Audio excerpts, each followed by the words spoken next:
بصیرت پر آپ دیکھ رہے ہیں سیرت النبی صلی اللہ علیہ وسلم۔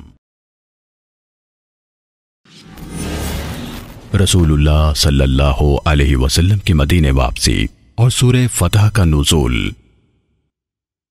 پھر رسول اللہ صلی اللہ علیہ وسلم اپنے 1400 صحابہ کرام کے ساتھ مدینے واپس ہوئے۔ آپ صلی اللہ علیہ وسلم ابھی راستے میں تھے کہ سورہ فتح نازل ہوئی۔ اس سورہ کے نزول سے نبی صلی اللہ علیہ وسلم بہت زیادہ خوش ہوئے اور فرمایا، مجھ پر ایسی آیت نازل کی گئی جو مجھے پوری دنیا سے زیادہ محبوب ہے۔ اللہ تعالیٰ نے فرمایا، اِنَّا فَتَحْنَا لَكَ فَتْحًا مُبِينًا لِيَغْفِرَ لَكَ اللَّهُ مَا تَقَدَّمَ مِن ذَنبِكَ وَمَا تَأَخَّرَ وَيُتِمَّ نِعْمَتَهُ عَلَيْكَ وَيَهْدِيَكَ صِرَاطًا مُسْتَقِيمًا۔ بے شک اے نبی، ہم نے آپ کو ایک کھلم کھلا فتح دی ہے تاکہ جو کچھ تیرے گناہ آگے ہوئے اور پیچھے سب کو اللہ تعالیٰ معاف فرمائے اور تجھ پر اپنا احسان پورا کر دے اور تجھے سیدھی راہ چلائے۔ امام طحاوی فرماتے ہیں، علماء کا اتفاق ہے کہ اس آیت میں فتح سے مراد صلح حدیبیہ ہے۔ صلح حدیبیہ اسلامی تاریخ کی سب سے بڑی فتح کیوں ہے؟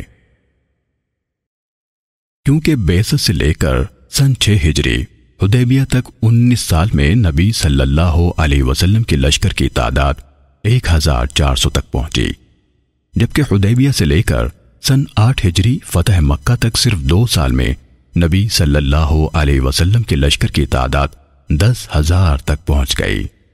19 سال کی محنت کے نتیجے میں صرف 1400 جنگجو تیار ہو سکے، اور حدیبیہ سے لے کر فتح مکہ تک صرف 2 برس کی محنت کے نتیجے میں 10,000 جنگجو تیار ہو گئے۔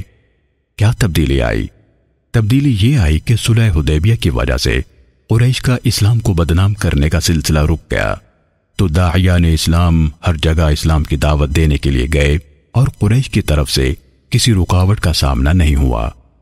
صلح حدیبیہ سے پہلے قریش اسلام کو بدنام کرتے اور مسلمانوں کے راستے میں رکاوٹیں ڈالتے تھے، جس کی وجہ سے لوگ اسلام میں داخل ہونے سے ڈرتے تھے۔